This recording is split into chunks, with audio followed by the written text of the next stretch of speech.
vai defender agora o impeachment? É o fora Bolsonaro que está em pauta? O senhor concorda com essa bandeira?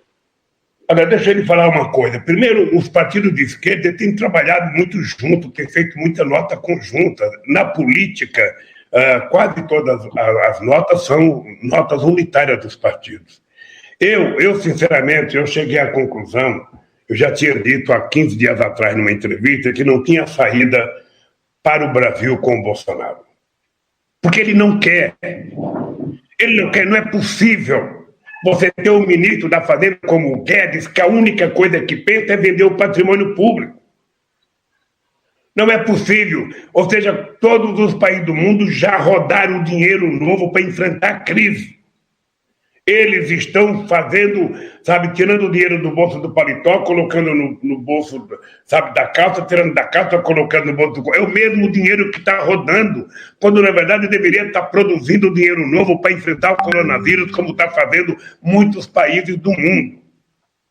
É isso que ele deveria estar fazendo. Então, eu cheguei à conclusão de que, se a gente tiver saída, não vai ser com o Bolsonaro. Eu acho que o Bolsonaro é preciso fazer o levantamento dos crimes de responsabilidade que ele já cometeu, e foram muitos, e tentar discutir, o fora Bolsonaro. Ou seja, preciso começar o movimento, porque se ninguém começar, não vai acontecer. Mas a gente não pode ficar parado vendo o Bolsonaro destruir a democracia brasileira, destruir os valores desse país que foram construídos a tão duras penas, fazer apologia, de torturador, fingir que não houve ditadura militar, fingir que não houve golpe, fazer manifestação na frente do exército, numa demonstração de que ele não gosta da democracia, ele não gosta da política. A única coisa que ele gostou da política é que ele viveu 28 anos às custas, de política, como deputado federal. Justamente esse ponto que o senhor levantou, qual é a análise que o senhor faz da postura do Poder Legislativo, do Poder Judiciário, das instituições, de uma forma geral, com relação aos ataques sofridos à democracia?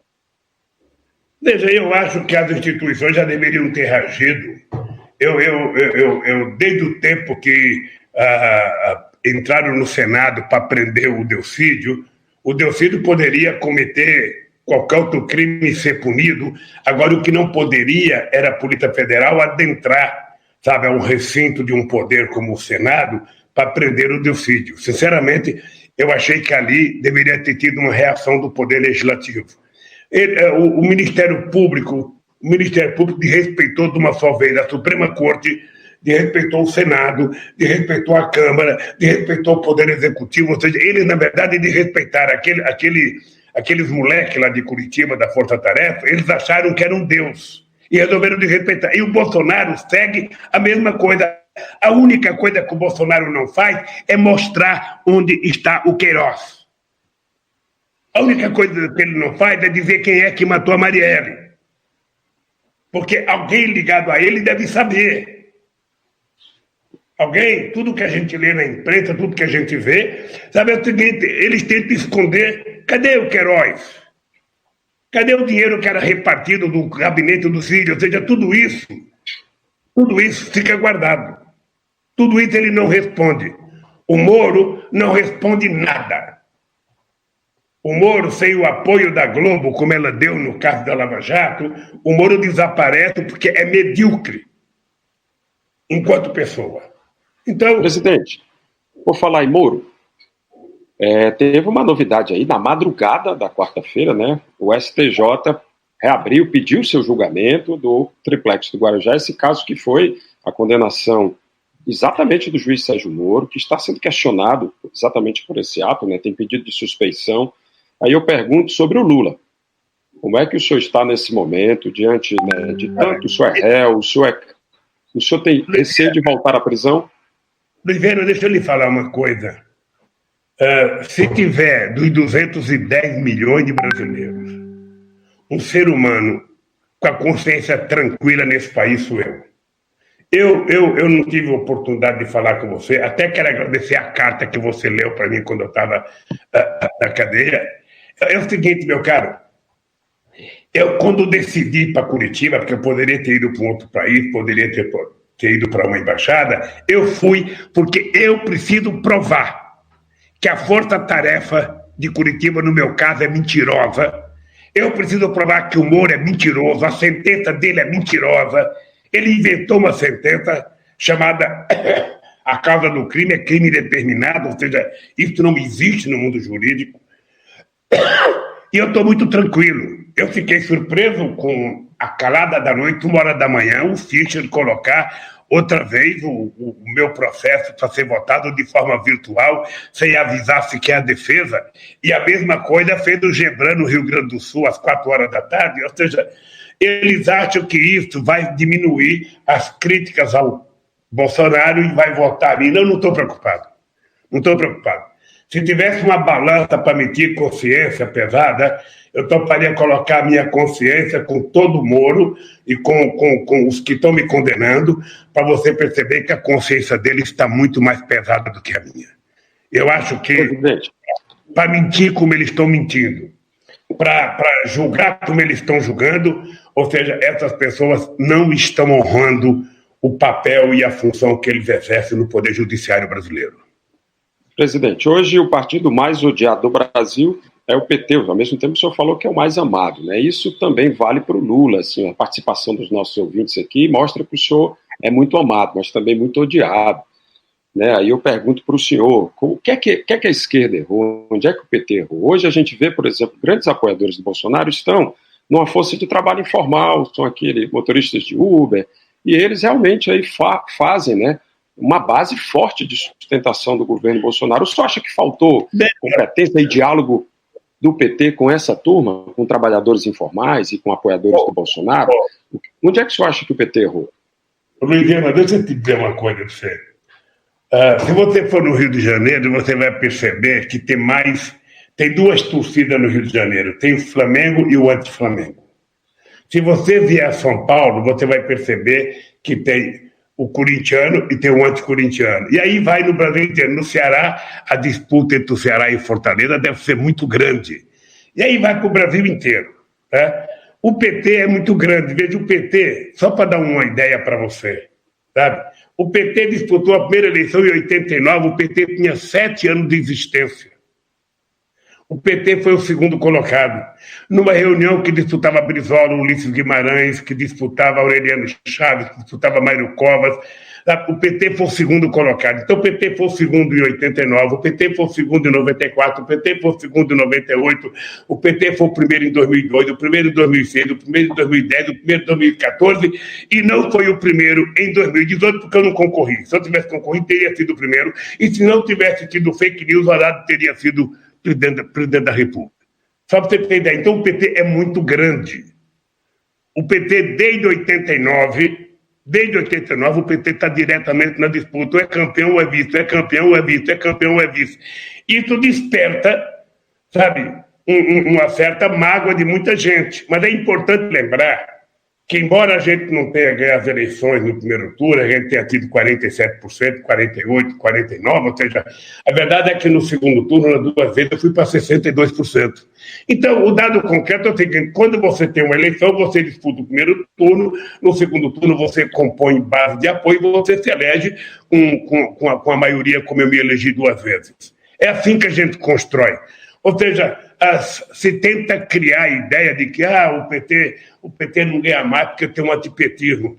Veja, faça uma pesquisa no Ceará e pergunta o seguinte: qual é o partido mais admirado, o partido que você mais gosta, sabe, no Brasil? Você vai perceber que aí em Fortaleza o PT deve ultrapassar os 25%. E você vai perceber que o segundo não passa de 2%. Faça em São Paulo é a mesma coisa.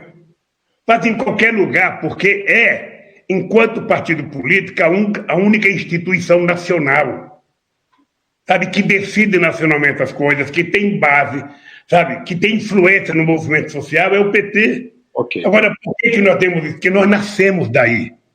Nós não nascemos de cima para baixo, nós nascemos de baixo para cima. As pessoas se esquecem que quem ajudou a fundar o PT foi o movimento grevista de 78, 79 e 80. Foi a greve dos médicos, a greve dos professores, a greve dos bancários, a greve dos metalúrgicos. Foi a movimentação dos trabalhadores rurais, foi a movimentação das pessoas que brigavam por saúde e por educação. Sabe, essa gente foi gente da Igreja Católica, da Igreja Evangélica. Essa gente é que fundou o PT. E o PT é um partido, Oliveira, o PT é fantástico. Eu digo que não existe similar. O PT é tão democrático que o PT tem gente que gosta da Revolução Cubana, da Revolução Chinesa, sabe, da Revolução Russa, gente que é leninista, gente que é guevarista, gente que é maoísta, ou seja, gente que é católico, gente que é evangélico. Presidente, por gentileza. Todo mundo convive democraticamente no PT. Todo mundo. Todo mundo. Nós estamos chegando ao final da nossa... Muito bem, né?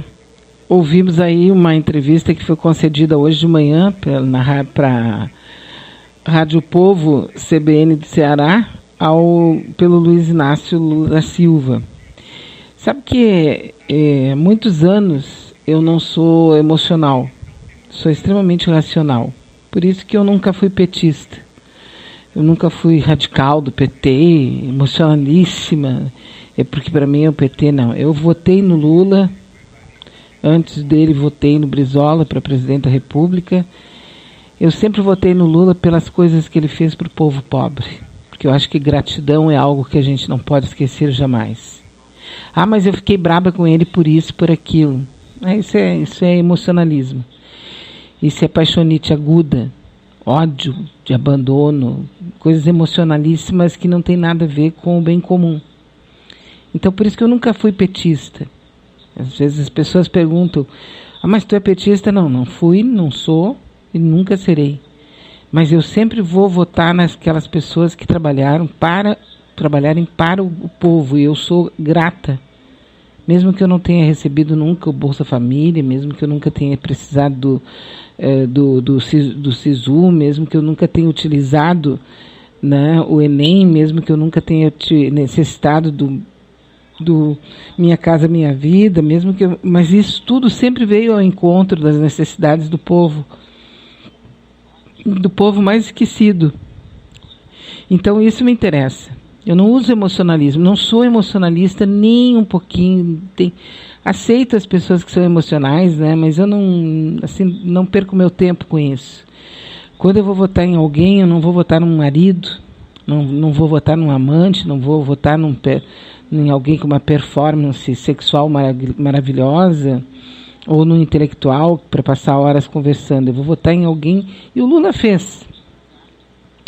E com respeito aos roubos e tudo que aconteceu no tempo do Lula, como eu sou macaca velha em política, antes dele chegar ao poder eu já tinha visto tanta coisa, e como eu sei ler, então eu sei ler história, e percebo claramente que sempre vai haver roubos, facilitação, no governo romano, no governo do Luís XVI, no governo do Hitler, no governo do Chaves, qualquer um, sempre vai ter pessoas roubando e outras se deixando roubar pela emoção.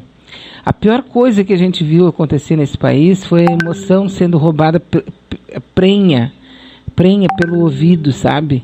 O PT roubou, o Lula roubou. Então eu faço questão absoluta hoje, quando alguém me diz isso, eu quero saber o que roubou, quando roubou e onde está a investigação policial que prova isso. Se você não tem nada disso, então você foi emprenhada pelo ouvido. Não merece atenção. Nós temos que saber o que nós estamos fazendo por uma razão muito clara. Nós somos adultos. Quando a gente tem 16 anos, a gente se deixa levar pelo ouvido, porque nós somos jovens, né? A gente se apaixona, sente ódio com facilidade. Agora, com a idade que a gente tem que ter noção do que está fazendo. E para mim, o presidente sempre vai ser o Lula. Ele saiu com 94%, só que ele ajudou o pobre. E assim como o Getúlio Vargas, assim como o Juscelino Kubitschek, assim como o Robert Kennedy, Juscelino Kubitschek, Kennedy, outros tantos que ajudaram as pessoas pobres, elas sempre vão ser utilizadas, sempre a mesma coisa, corrupção, roubo, só que a polícia investiga e não encontra nada. Então, se você fica emprenhada pelo ouvido, você não merece atenção nem respeito. Tem que ter prova. A Polícia Federal Brasileira